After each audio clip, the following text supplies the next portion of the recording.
यानंतर आपले मनोगत व्यक्त करण्यासाठी येत आहे भक्ती पालवे.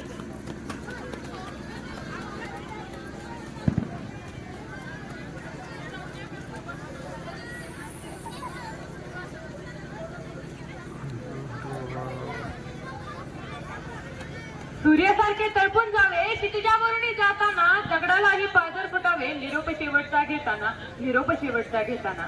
माननीय अध्यक्ष, व्यासपीठावरील प्रमुख अतिथीगण, पूज्य गुरुजन वर्ग आणि इथे जमलेल्या माझ्या मित्रमैत्रिणी, आजचा हा दिवस आपण सर्वजण एकत्र जमलेलो आहोत तो म्हणजे आमच्या वर्गासाठी, म्हणजे आता 10वीच्या वर्गासाठी निरोप देण्यासाठी. त्यामुळे सर्व मुलांनी शांत चित्तामध्ये मी जे 2 शब्द सांगणार आहे ते तुम्ही ऐकून घ्यावे अशी मी नम्र विनंती करते. कारण हे शाळेचं शेवटचंच भाषण आहे माझं आणि हे मी परत कधी बोलणारही नाही. त्यामुळे एवढं शेवटचं भाषण शांत चित्ताने ऐकून घ्यावे एवढीच मी नम्र विनंती करेन. निरोप हा प्रत्येकाच्या जीवनातला अटळ घटना आहे जी आपल्याला कधी ना कधी द्यावीच लागते. आमच्या जीवनातली ही निरोप म्हणजे पहिला आहे. असे आम्हाला पुढे जाऊन अनेक निरोप द्यावे लागतील. हा म्हणजे आमच्या जीवनातला पहिला निरोप. पुढे गेल्यानंतर हात लावून पुढे गेल्यानंतर आम्हाला खूप सारे निरोप द्यावे लागतील. म्हणजे 12वीचा निरोप किंवा पुढचे आमचे जे जीवन आहे त्यामध्ये द्यावे लागणारे अनेक निरोप हा प्रत्येकाला द्यावा लागतो. शेवटचा तो निरोप असं कोणच नाही की ज्याला आजपर्यंत शेवटचा निरोप द्यावाच लागला. त्यामुळे आजचा हा निरोपाचा समारंभ म्हणजे एक आठवणीत राहणारी गोष्ट आहे. निरोप घेतला म्हणजे नातं सुटलं असं नसतं. निरोप दिल्याने कुठलंच नातं तुटत नसतं, ते आणखी घट्ट होत असतं. कारण काही आठवणी, काही गोष्टी आपल्या मनामध्ये जपून राहतात. या शाळेमध्ये आम्ही खरं तर 5वीत प्रवेश केला, परंतु माझी 5वी 6वी ही लॉकडाऊन मध्येच निघून गेली आणि आमची खरी शाळा ही 7वी पासून सुरू झाली.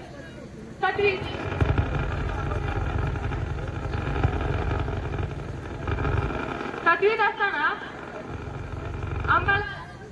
आम्ही 7वीत असताना आमची खरी शाळा दुसरा या शाळेतल्या प्रत्येक शिक्षकांनी आम्हाला वडिलांसारखेच सांभाळून घेतले. या शाळेमध्ये एकही शिक्षिका नाही, परंतु या शिक्षकांनी आम्हाला त्यांच्यासारखी माया दिली. कधीही असे वाटून दिले नाही की आम्हाला या शाळेमध्ये शिक्षिका नाही. आमच्या शाळेचे मुख्याध्यापक म्हणजे गोष्टी सर हे प्रत्येक कामामध्ये आम्हाला सहकार्य करतात. कधी रागवून तर कधी प्रेमाने आम्हाला समजावून सांगतात. गुरुवारी म्हणजे आमच्या शाळेचा शेवटचा दिवस होता. त्यावेळी आम्ही सर्व शिक्षकांचा निरोप घेतला. तेव्हा आम्ही सरांना देखील काय म्हणतो ना त्या प्रकारे की तुमच्या मनामध्ये माझ्याबद्दल रागच असेल, कारण मी तुम्हाला नेहमी ओरडतच आलो आहे. परंतु मी आज तुम्हाला सांगेल की आमच्या मनामध्ये तुमच्याबद्दल काहीच राग नाही आणि कधीच नसणार आहे. कारण तुमच्या या ओरड्यामुळेच आम्हाला आज शिस्त लागलेली आहे. खरंच सर, तुम्ही प्रत्येक वेळीच आम्हाला सहकार्य केलं, आम्हाला मार्गदर्शन केलं. त्यानंतर आमच्या 6वीच्या वर्गाचे वर्ग शिक्षक म्हणजे मोरे सर, ज्यांचा तास आम्हाला कधीही बोरिंग गेला नाही. ते नेहमी आम्हाला हसत खेळत आमचा तास घालवायचे. आम्हाला वाटायचं कसा तास संपला. आम्ही नेहमी विचार करायचो सरांचा तास बारीक दिलाय काय की, बाकी सर्व शिक्षकांचा तास तर मोठा आणि ह्या सरांचा तास बारीक आहे काय की. बस तेवढ्या मज्जा मस्तीने आणि तेवढंच चांगलं शिकवून आम्हाला तास घालवायचे म्हणजे आमचे लाडके मोरे सर.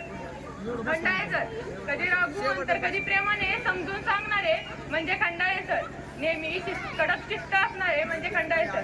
वरून जरी रागीट वागत असले तरी आतून खूप मनाने प्रेमळ असणारे असे आमचे खंडाळे सर. ते आम्हाला वेळोवेळी मार्गदर्शन करत असतात. सूर्यसार सर म्हणजेच आमच्यावरची विज्ञानची छडी फिरवणारे. आम्हाला नेहमी पाठांतर करा, व्याख्या पाठ करा, हे तुम्हाला पेपरसाठी महत्वाचं आहे, तुम्ही पेपर सोडवा म्हणजे तुम्हाला चांगली मार्क मिळतील असे आम्हाला नेहमी मार्गदर्शन करणारे म्हणजे आमचे सूर्यसार सर. पवार सर जरी शिकवायला जरी नसले तरी आमची नेहमी चौकशी करणारे. कसा चाललाय अभ्यास, कुठवर आला अभ्यास, झाला ना आता पेपर जवळ आले, शिकवलेलं समजतंय ना असे आम्हाला नेहमी मार्गदर्शन करणारे सर्वांचे लाडके म्हणजे पवार सर. भागवत सर मैदानावरती शिकवत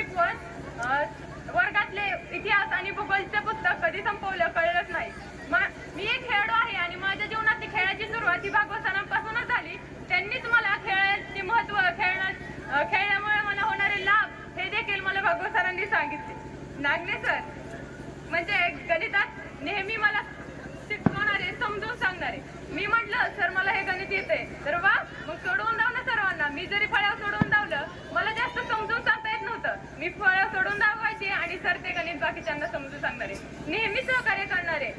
जर मला कुठलं गणित समजलंच नाही तर मी सरांना जाऊन नेहमी विचारायचे, सर मला हे गणित समजलं नाही, तुम्ही सांगता का? सर मला कधीच नाही म्हटले नाहीत, नेहमी ते मला म्हणायचे काही आणखी शंका असेल तर मला नक्की विचार. त्याप्रमाणे तुम्ही सुद्धा शिक्षकांना आपल्या शंका सगळं विचारलं पाहिजे आणि आपल्या प्रश्नांची उत्तरं मिळवली पाहिजे. त्यानंतर देवकर सर, आपला हा जगन्नाथ असे म्हणत आम्हाला नेहमी हसवणारे, आमच्याशी चेष्टा मज्जा मस्ती करणारे, सर्वांशी प्रेमाने वागणारे म्हणजे देवकर सर, जे आम्हाला 7वी 8वी मध्ये मार्गदर्शन करत शिकवत होते. जाधव सर, जे आम्हाला हिंदी आणि हिंदीचे व्याकरण दोन्ही शिकवणारे म्हणजे आमचे जाधव सर. जाधव सर एक गोष्ट आम्हाला काही समजले नाही तर ते परत परत सांगणारे, आम्हाला काही नाही समजलं तर आम्हाला म्हणणारे परत विचारा, परत सांगा, मी परत सांगेन पण तुम्हाला ही गोष्ट कळलीच पाहिजे असे म्हणून सर्वांना समजून सांगणारे म्हणजे जाधव सर. त्यानंतर ढवळे सर, त्यांचा आणि आमचा जास्त परिचय नाही कारण ते आत्ताच आलेले आहेत, परंतु त्यांच्या बोलण्यातून हे करण्यातून आम्हाला नेहमी समजते की सर तुमचा स्वभाव खूपच प्रेमळ आहे. तुम्ही सर्वांची ओळख असो किंवा नसो परंतु सर्वांची प्रेमाने वागणारे म्हणजे ढवळे सर. त्यानंतर कुकुनाना, आम्हाला घरापासून शाळेपर्यंत आणि शाळेतून घरापर्यंत सुरक्षित पोहोचवणारी, माईक चालू आहे अलीकडचा, आमची जिम्मेदारी घेणारे, कधी ओरडून तर कधी प्रेमाने समजून सांगणारे म्हणजे कुकुनाना. संतू नाना, आमच्याशी नेहमी प्रेमाने वागणारे, काय भक्ती ताई असे म्हणून नेहमी विचारणारे, कसा चाललाय अभ्यास याबद्दल चौकशी करणारे, सर्वांशी प्रेमाने वागणारे म्हणजे संतू नाना. वाघमारे दादा, जे आमच्याशी सर्वांशी नेहमी प्रेमाने वागत असे, सर्वांना नेहमी समजून घेत असे, आम्हाला नेहमी प्रेमाने हे वागणारे म्हणजे वाघमारे दादा. आणि आमच्या खाऊची काळजी घेणारे, आम्हाला नेहमी आजीसारखी माया देणारे, आमचे भात करणारे म्हणजे आमच्या भातवाले आजी. त्यानंतर आम्हाला 7वी 8वी मध्ये शिकवायला असणारे म्हणजे कोकाटे सर, जे आज माजी शिक्षक म्हणून इथे उपस्थित राहिले त्याबद्दल देखील त्यांचे मनापासून आभार. सर्व खरंच ह्या शाळेतल्या सर्व शिक्षकांनी इतक्या मनापासून आम्हाला शिकवलं, आम्हाला प्रेरणा दिली की आज खरंच ही शाळा सोडून जाताना असं वाटतंय की परत नापास होऊन या शाळेमध्ये यावं आणि परत या शिक्षकाकडून शिकावं अशीच इच्छा वाटते. परंतु आज खरंच खूप भारी वाटतंय की आम्ही पुढचे पाऊल टाकणार आहे. एका डोळ्यामध्ये हसू तर दुसऱ्या डोळ्यामध्ये आसू घेऊन आम्ही पुढचे पाऊल टाकत आहे. कारण कुठल्या तरी जुन्या गोष्टी जर आपण काही काळ मागे सारला तर आपल्याला काही काळ पुढेही जावं लागतं. आता मी माझ्या जीवनातली गोष्ट सांगते. मी म्हणजे 7वीत आली. मी सुद्धा तुमच्यासारखीच एक खूप जास्त बी हुशार मुली नव्हती, एव्हरेजच मुलगी होते. मी सुद्धा 7वीच्या वर्गात असताना ती खिडकी जवळची बेंच आहे ना तिथेच बसून मी सर्व काही पाहत असे. मी म्हणजे 7वीत असताना एवढं खरंच लक्ष दिलं नव्हतं अभ्यासाकडे. तेव्हा मला 7वीत असताना रिझल्ट लागला. 7वीत मार्क होती चांगली पण नंबर हा माझा 4था आलता. तेव्हा माझे वडील काय म्हणलेले, बाळा शेड राखायला जा म्हणले, थोडे आणखी जर मार्क पडले असते तर नंबर आला असता. पण मी खरं आज हे सांगते कारण ते शब्द माझ्यासाठी मोटिवेशनल शब्द बनले होते. आणि मी जेव्हा 8वी मध्ये आली तेव्हाच मी माझ्या मनामध्ये एक जिद्द बाळगली होती की मी 8वीत नंबर आणणारच, काही का असताना मी 8वीत नंबर आणणार. आणि खरं सांगते बरं का, आपण जे आपल्या मनामध्ये हृदयामध्ये जे ठरवतो ना तसंच आपल्या बरोबर होतं, पण त्यासाठी कष्ट देखील करावे लागते. आणि खरंच माझा 8वी मध्ये 2रा नंबर आला होता कारण मी तेव्हा माझ्या मनामध्ये एक जिद्द बाळगली होती. त्याप्रमाणे तुम्ही सुद्धा तुम्हाला जे ध्येय करायचे, तुम्हाला जे शिखर गाठायचे त्यासाठी मनामध्ये एक जिद्द बाळगा की मला हे करायचंच आहे. ऑप्शनच ठेवायचं नाही, मला हे नाही केलं तर मी दुसरं करेल, ते नाही केलं तर मी तिसरं करेल. ऑप्शनच पुढे ठेवायचं नाही. जेव्हा आपल्या समोर ऑप्शन नसतो ना तेव्हा आपण ते ध्येय साध्य करण्यासाठी मनापासून प्रयत्न करतो. नाहीतर आपण म्हणतो जाऊन दे, हे नाही झालं तर दुसरं करू, ते नाही झालं तर तिसरं करू आणि त्यामुळे आपले लक्ष त्या गोष्टीकडे लागत नाही. त्यामुळे काहीही करायचे असेल ते मनापासून करायचे आणि ठाम निश्चय करायचा. मी 8वी मध्ये बी असताना ठाम निश्चय केला, 9वी मध्ये पण असताना ठाम निश्चय केला आणि 10वी मध्ये आल्यावरती मी हाच निश्चय केला की काहीही असू दे मी माझ्या वडिलांना झेंडा फडकवायला लावणार, काहीही असू दे मी माझ्या वडिलांना झेंडाच फडकवायला लावणार. तसा तुम्ही सुद्धा तुमच्या जीवनामध्ये एक जिद्द बाळगा की मी हे करायलाच लावणार, मी ते करायलाच लावणार. आज खूप जणांना गणित विषय अवघड जातो. असे खूप जण म्हणतात की गणित विषय खूपच अवघड आहे, काय समजत नाही. जर तुम्ही सर पुढे शिकवत असताना माग गोंधळ केला तर तुम्हाला कसं शिकवेल? शिक्षकांचं तरी मन कसं होईल? आपण इतकं पुढे मन लावून शिकवतोय आणि माग जर विद्यार्थी गोंधळच करत असेल तर ते शिक्षकांना सुद्धा शिकवण्याची इच्छा राहत नाही आणि आपण मग म्हणतो मला हे शिकवलेलं समजलंच नाही, त्यासाठी लक्ष देखील द्यावं लागतं. आज मी एक गोष्ट सांगते. आज मी गणितामध्ये मला 9वी ला असताना 58 मार्क होती. 100 पैकी किती? 58 मार्क, फक्त 58 मार्क होती, म्हणजे 50% असल्यासारखी. परंतु आज 10वीत आल्यानंतर मला आत्ताच्या झालेल्या सराव परीक्षेला 100 पैकी 94 मार्क होती. यामध्ये खूप जणांनी असं काही म्हटलं की हिने क्लासेस लावलेले, हिने हे केलं ते केलं त्यामुळे हिला मार्क पडली. पण आज मी खरं सांगते, मी माझे कष्ट केले त्यामुळे एवढे मला मार्क पडलेली. मी गणित सोडवताना माझी 360 पेजी वही एक गच्च भरली, 100 पेजी वही मी रद्द असे नुसते गणित सोडवण्यासाठी केली. एक गणित मला नाही ना समजलं, मी ते 3-3, 4-4 वेळा सोडवायची. मला ते गणित आलंच पाहिजे अशासाठी मी प्रयत्न करायची.